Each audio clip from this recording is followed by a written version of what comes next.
Mark 7. The Pharisees and some of the teachers of the law who had come from Jerusalem gathered around Jesus, and they saw some of his disciples ate with unclean hands, that is, unwashed. The Pharisees and all the Jews do not eat unless they first wash their hands, observing the tradition of the elders. And when they come from the marketplace, they do not eat unless they first purify themselves. And there are many other traditions which they observe, the washing of cups and pots and vessels of bronze. And the Pharisees and the scribes asked him, "Why don't your disciples walk according to the tradition of the elders, but eat their bread with unclean hands?"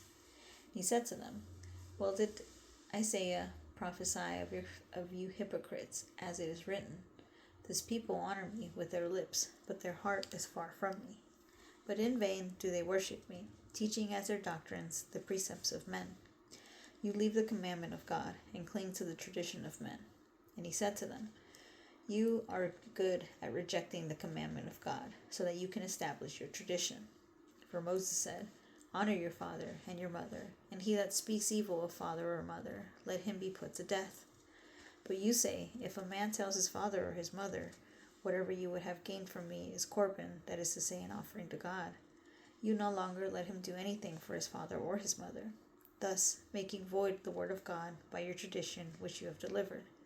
And you do many similar things." And again he called to him the crowd, and said to them, "Hear me all of you, and understand. There is nothing from outside the man that going into him can defile him, but the things which proceed out of the man are those that defile the man. If anyone has ears to hear, let him hear."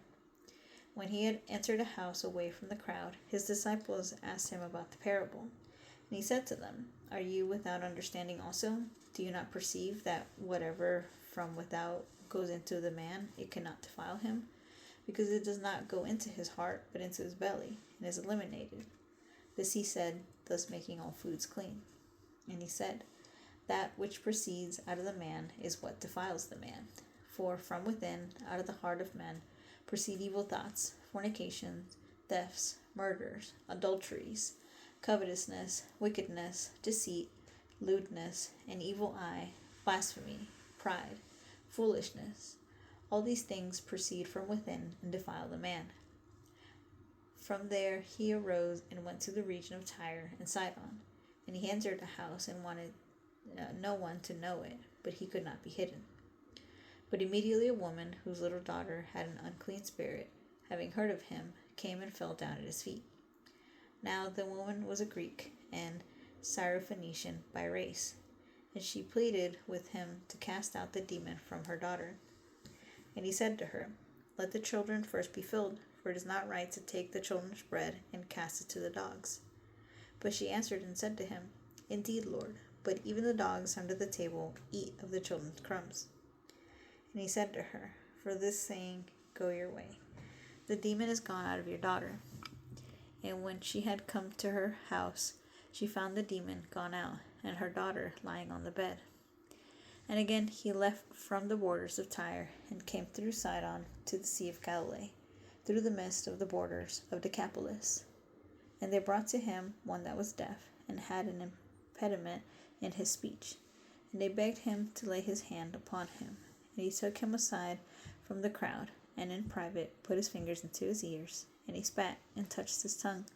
And looking up to heaven, he sighed, and said to him, "Ephphatha," that is, "be opened." And his ears were opened, and the impediment of his tongue was loosed, and he spoke plainly. And he ordered them that they should tell no one.